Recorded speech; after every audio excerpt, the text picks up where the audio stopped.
ನಮಸ್ಕಾರ. Doctor M Tippeswamy, assistant professor, department of economics, government first ಏಡ್ college, Koratagere. ನಾನು ಈ ದಿನ ಆಯ್ಕೆ ಮಾಡಿಕೊಂಡಿರ್ತಕ್ಕಂಥ ವಿಷಯ properties of indifference curve continuation part.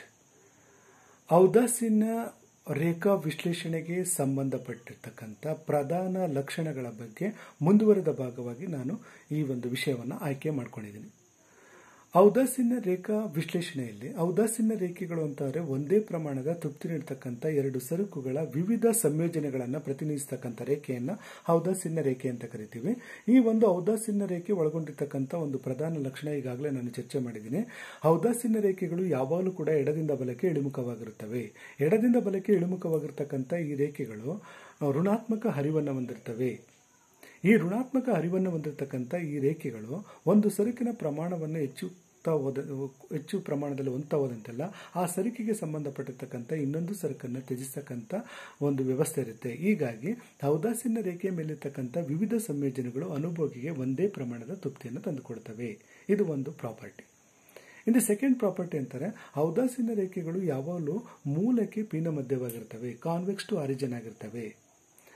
ಔದಾಸೀನ್ಯ ರೇಖೆಗಳು ಎಡದಿಂದ ಬಲಕ್ಕೆ ಇಳಿಮುಖವಾಗೋದ್ರ ಜೊತೆಗೆ ಅವು ಮೂಲಕ್ಕೆ ಪೀನ ಮಧ್ಯವಾಗಿರುತ್ತವೆ. ಮೂಲಕ್ಕೆ ಪೀನ ಮಧ್ಯವಾಗಿರ್ತಕ್ಕಂಥ ಈ ರೇಖೆಗಳು ಇಳಿಮುಖ ಸೀಮಾಂತ ಪ್ರತಿನಿಧಾನ ದರಕ್ಕೆ ಬದ್ಧವಾಗಿರ್ತವೆ.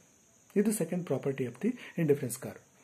ಇನ್ನು ಥರ್ಡ್ ಪ್ರಾಪರ್ಟಿ ಅಂತಾರೆ, ಔದಾಸೀನ್ಯ ರೇಖೆಗಳು ಯಾವುದೇ ಕಾರಣಕ್ಕೂ ಒಂದನ್ನೊಂದು ಛೇದಿಸುವುದಿಲ್ಲ. ಯಾಕೆಂದರೆ ಒಂದೊಂದು ಔದಾಸೀನ್ಯ ರೇಖೆ ಒಳಗೊಂಡಿರ್ತಕ್ಕಂಥ ತೃಪ್ತಿಯ ಪ್ರಮಾಣ ಮತ್ತು ಆ ಸರಕಿನ ಪ್ರಮಾಣ ವಿಭಿನ್ನವಾಗಿರೋದ್ರಿಂದ ಔದಾಸೀನ್ಯ ರೇಖೆಗಳು ಯಾವುದೇ ಕಾರಣಕ್ಕೂ ಒಂದನ್ನು ಸ್ಪರ್ಶಿಸುವುದಿಲ್ಲ. ಇದು third property of the indifference curve. The fourth property, every indifference curve to the right represent a higher level of satisfaction. ಪ್ರತಿಯೊಂದು ಔದಾಸೀನ್ಯ ನಕ್ಷೆಯಲ್ಲಿ ಬಲಕ್ಕೆ ಮೇಲ್ಭಾಗದಲ್ಲಿರ್ತಕ್ಕಂಥ ಔದಾಸೀನ್ಯ ರೇಖೆಗಳು ಅನುಭೋಗಿಗೆ ಅಧಿಕ ತೃಪ್ತಿ ಅಥವಾ ತುಷ್ಟಿಗುಣವನ್ನು ತಂದುಕೊಡುತ್ತವೆ. Indifference curve represents a higher level of satisfaction. Every indifference curve falling to the right indicate higher level of satisfaction. Indifference curve 4, in the indifference curve 4, the consumer will having more of both the goods of X and Y. ಅಂದರೆ ಔದಾಸೀನ್ಯ ರೇಖಾ ವಿಶ್ಲೇಷಣೆಗೆ ಸಂಬಂಧಪಟ್ಟಿರ್ತಕ್ಕಂಥ ಈ ಒಂದು fourth property ಏನಪ್ಪ ಹೇಳುತ್ತೆ ಅಂತಾರೆ, ಬಲಕ್ಕೆ ಮೇಲ್ಭಾಗದಲ್ಲಿರ್ತಕ್ಕಂಥ ಔದಾಸೀನ್ಯ ರೇಖೆಗಳು ಅನುಭೋಗಿಗೆ ಅಧಿಕ ತೃಪ್ತಿಯನ್ನು ತಂದುಕೊಡುತ್ತವೆ. ಯಾಕೆಂತಾರೆ ಬಲಕ್ಕೆ ಮೇಲ್ಭಾಗದಲ್ಲಿರ್ತಕ್ಕಂಥ ಔದಾಸೀನ್ಯ ರೇಖೆಗಳು ಒಳಗೊಂಡಿರ್ತಕ್ಕಂಥ ಸರಕುಗಳ ಪ್ರಮಾಣ ಹೆಚ್ಚಾಗಿರುತ್ತೆ. ಸೊ IC1ನಲ್ಲಿ ಇರ್ತಕ್ಕಂಥ ಸರಕುಗಳ ಪ್ರಮಾಣಕ್ಕಿಂತ IC1 ಔದಾಸೀನ್ಯ ರೇಖೆ ಹೊಂದಿರತಕ್ಕಂಥ ಸರಕಿನ ಪ್ರಮಾಣಕ್ಕಿಂತ IC2 ಔದಾಸೀನ್ಯ ರೇಖೆ ಒಳಗೊಂಡಿರ್ತಕ್ಕಂಥ ಸರಕಿನ ಪ್ರಮಾಣ ಹೆಚ್ಚಿರುತ್ತೆ. IC2ಗಿಂತ IC3 ಹೊಂದಿರತಕ್ಕಂಥ ಸರಕುಗಳ ಪ್ರಮಾಣ ಹೆಚ್ಚಾಗಿರುತ್ತೆ. IC3ಗಿಂತ IC4 ಔದಾಸೀನ್ಯ ರೇಖೆ ಒಳಗೊಂಡಿರ್ತಕ್ಕಂಥ ಸರಕಿನ ಪ್ರಮಾಣ ಹೆಚ್ಚಾಗಿರುತ್ತೆ. ಆ ಕಾರಣದಿಂದಾಗಿ ಬಲಕ್ಕೆ ಮೇಲ್ಭಾಗದಲ್ಲಿರ್ತಕ್ಕಂಥ ಔದಾಸೀನ್ಯ ರೇಖೆ ಅನುಭೋಗಿಗೆ ಅಧಿಕ ಪ್ರಮಾಣದ ತುಷ್ಟಿಗುಣವನ್ನು ತಂದುಕೊಡುತ್ತದೆ. ಅಂದರೆ ಎಡದಲ್ಲಿರ್ತಕ್ಕಂಥ ಔದಾಸೀನ್ಯ ರೇಖೆಗಳು ಒಳಗೊಂಡಿರ್ತಕ್ಕಂಥ ಸರಕಿಗಳ ಪ್ರಮಾಣ ಕಡಿಮೆ ಇರೋದ್ರಿಂದ ಆ ಒಂದು ಔದಾಸೀನ್ಯ ರೇಖೆಯಿಂದ ಅನುಭೋಗಿಗೆ ಲಭ್ಯವಾಗ್ತಕ್ಕಂಥ ಈ ಒಂದು ತೃಪ್ತಿಯ ಪ್ರಮಾಣ ಕಡಿಮೆ ಇರುತ್ತೆ. ಸೊ ಒಂದು ವಿಚಾರ ಗಮನಿಸಬೇಕು, ಒಂದೇ ಔದಾಸೀನ್ಯ ರೇಖೆಯ ಮೇಲಿರ್ತಕ್ಕಂಥ ವಿವಿಧ ಸಂಯೋಜನೆಗಳು ಅನುಭೋಗಿಗೆ ಒಂದೇ ಪ್ರಮಾಣದ ತೃಪ್ತಿಯನ್ನು ತಂದು ಕೊಟ್ಟರೆ, ವಿವಿಧ ಈ ಒಂದು ಔದಾಸೀನ್ಯ ರೇಖೆಗಳ ಅಸ್ತಿತ್ವದಲ್ಲಿದ್ದಂಥ ಸಂದರ್ಭದಲ್ಲಿ ಔದಾಸೀನ್ಯ ನಕ್ಷೆಯಲ್ಲಿ ಬಲಕ್ಕೆ ಮೇಲ್ಭಾಗದಲ್ಲಿರ್ತಕ್ಕಂಥ ಔದಾಸೀನ್ಯ ರೇಖೆ ಒಳಗೊಂಡಿರ್ತಕ್ಕಂಥ ಸರಕುಗಳ ಪ್ರಮಾಣ ಹೆಚ್ಚಿರೋದ್ರಿಂದ ಅದರಿಂದ ಲಭ್ಯವಾಗ್ತಕ್ಕಂಥ ತೃಪ್ತಿಯ ಪ್ರಮಾಣ ಅಥವಾ ಸ್ಯಾಟಿಸ್ಫ್ಯಾಕ್ಷನ್ ಅಂತಕ್ಕಂಥದ್ದು ಜಾಸ್ತಿ ಇರುತ್ತೆ. ಇನ್ನು 5ನೇ ಪ್ರಾಪರ್ಟಿ ಅಂತಾರೆ, indifference curve never touch X axes and Y axes. ಔದಾಸೀನ್ಯ ರೇಖೆಗಳು ಯಾವುದೇ ಕಾರಣಕ್ಕೂ OX ಅಕ್ಷವನ್ನು ಅಥವಾ OY ಅಕ್ಷವನ್ನು ಸ್ಪರ್ಶಿಸುವುದಿಲ್ಲ. ಯಾಕೆಂತಂದರೆ ಇಂಡಿಫರೆನ್ಸ್ ಕರ್ವ್ ಅನಾಲಿಸಿಸ್ ಹೇಳುತ್ತೆ ಏನಂತಂದರೆ, ಒಂದೇ ಪ್ರಮಾಣದ ತೃಪ್ತಿ ನೀಡ್ತಕ್ಕಂಥ ಎರಡು ಸರಕುಗಳ ವಿವಿಧ ಸಂಯೋಜನೆಗಳನ್ನು ಪ್ರತಿನಿಧಿಸ್ತಕ್ಕಂಥ ರೇಖೆಯನ್ನು ನಾವೇನಂತ ಕರಿತೀವಿ, ಔದಾಸೀನ್ಯ ರೇಖೆ ಅಂತ ಕರಿತೀವಿ. ಅಂದರೆ ಔದಾಸೀನ್ಯ ರೇಖೆಯಲ್ಲಿ ಎರಡು ಸರಕುಗಳ ವಿವಿಧ ಸಂಯೋಜನೆಗಳನ್ನು ನಾವು ನೋಡ್ತೀವಿ. ಆ ಕಾರಣಕ್ಕಾಗಿ ಯಾವುದೇ ಒಂದು ಔದಾಸೀನ್ಯ ರೇಖೆ ಯಾವುದೇ ಅಕ್ಷವನ್ನು ಸ್ಪರ್ಶಿಸುವುದಿಲ್ಲ. ನೋಡಿ, ಈ ರೇಖಾಚಿತ್ರದಲ್ಲಿ IC1 ಔದಾಸೀನ್ಯ ರೇಖೆ OY ಅಕ್ಷವನ್ನು ಸ್ಪರ್ಶಿಸಿದೆ. ಇದರ ಅರ್ಥ ಏನಪ್ಪ ಅಂತಾರೆ, ಕೇವಲ ಅನುಭೋಗಿ OY ಸರಕುಗಳನ್ನು ಕೊಂಡ್ಕೊಳ್ತಾನೆ, OX ಸರಕನ್ನು ಅವನು ಕೊಂಡ್ಕೊಳ್ಳೋದಿಲ್ಲ. ಯಾವಾಗ IC1 ಔದಾಸೀನ ರೇಖೆ OY ಅಕ್ಷವನ್ನು ಸ್ಪರ್ಶಿಸಿದಂಥ ಸಂದರ್ಭದಲ್ಲಿ ಅವನು ಕೇವಲ Y ಸರಕುಗಳನ್ನು ಕೊಂಡ್ಕೊಳ್ತಾನೆ, X ಸರಕನ್ನು ಕೊಳ್ಳೋದಿಲ್ಲ.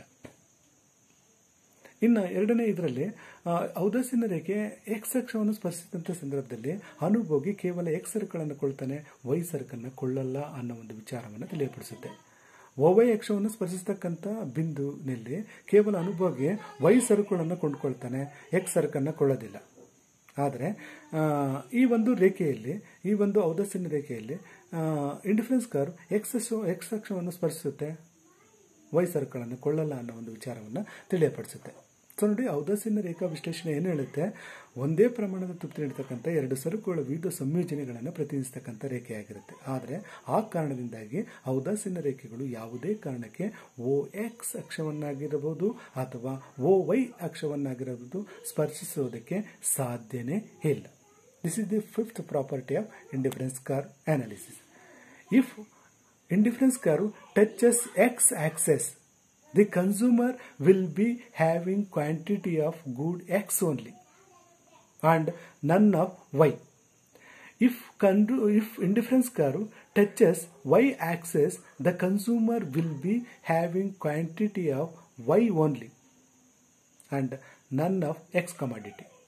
So it should not touch either X axis or the Y axis. ಔದಾಸೀನ ರೇಖೆಗಳು ಯಾವುದೇ ಕಾರಣಕ್ಕೂ X ಅಕ್ಷವನ್ನು ಅಥವಾ Y ಅಕ್ಷವನ್ನು ಸ್ಪರ್ಶಿಸೋದಕ್ಕೆ ಸಾಧ್ಯನೇ ಇಲ್ಲ. ಇದು ಒಂದು properties of another property of indifference curve analysis. Okay, next property ಅಂತಂದ್ರೆ indifference curve need not to parallel. Indifference curve need not to parallel. ಔದಾಸೀನ ರೇಖೆಗಳು ಯಾವುದೇ ಸಮಾನಾಂತರವಾಗಿರಬೇಕಾಗಿಲ್ಲ. Indifference curve need not to be parallel. ಔದಾಸೀನ ರೇಖೆಗಳು ಸಮಾನಾಂತರವಾಗಿರಬೇಕಾಗಿಲ್ಲ. ಯಾಕೆ ಸಮಾನಾಂತರವಾಗಿರಬೇಕಾಗಿಲ್ಲ ಅಂತಂದ್ರೆ, ಒಂದೊಂದು ಔದಾಸೀನ ರೇಖೆಯು ಅನುಭೋಗಿಗೆ ಒಂದೊಂದು ಪ್ರಮಾಣದ ತೃಪ್ತಿಯನ್ನು ನೀಡುತ್ತದೆ. ಹಾಗೇನೆ ಒಂದೊಂದು ಔದಾಸೀನ ರೇಖೆ ಒಳಗೊಂಡಿರ್ತಕ್ಕಂಥ ಸರಕುಗಳ ಪ್ರಮಾಣ ಬೇರೆ ಬೇರೆ ಆಗಿರುತ್ತೆ. ಹಾಗೇನೆ ಒಂದೊಂದು ಔದಾಸೀನ ರೇಖೆಯಲ್ಲೂ ಕೂಡ ಇಳಿಮುಖ ಸೀಮಾಂತ ಬದಲಿಕೆ ದರ ಬೇರೆ ಬೇರೆ ಆಗಿರುತ್ತೆ. ಒಂದೊಂದು ಔದಾಸೀನ ರೇಖೆ ಒಳಗೊಂಡಿರ್ತಕ್ಕಂಥ ಸರಕುಗಳ ಪ್ರಮಾಣ ಬೇರೆ ಬೇರೆ ಆಗಿರುತ್ತೆ. ಒಂದೊಂದು ಔದಾಸೀನ ರೇಖೆ ಅನುಭೋಗಿಗೆ ಒಂದೊಂದು ಪ್ರಮಾಣದ ತೃಪ್ತಿಯನ್ನು ತಂದುಕೊಡುತ್ತೆ. ಹಾಗೇನೆ ಒಂದೊಂದು ಔದಾಸೀನ ರೇಖೆ ಒಳಗೊಂಡಿರ್ತಕ್ಕಂಥ ಸೀಮಾಂತ ಬದಲಿಕೆ ದರನ ಅಥವಾ ಇಳಿಮುಖ ಸೀಮಾಂತ ಬದಲಿಕೆ ದರ ಬೇರೆ ಬೇರೆ ಆಗಿರುತ್ತೆ. ಆ ಕಾರಣದಿಂದಾಗಿ ಔದಾಸೀನ ರೇಖೆಗಳು ಸಮಾನಾಂತರವಾಗಿರಬೇಕಾಗಿಲ್ಲ.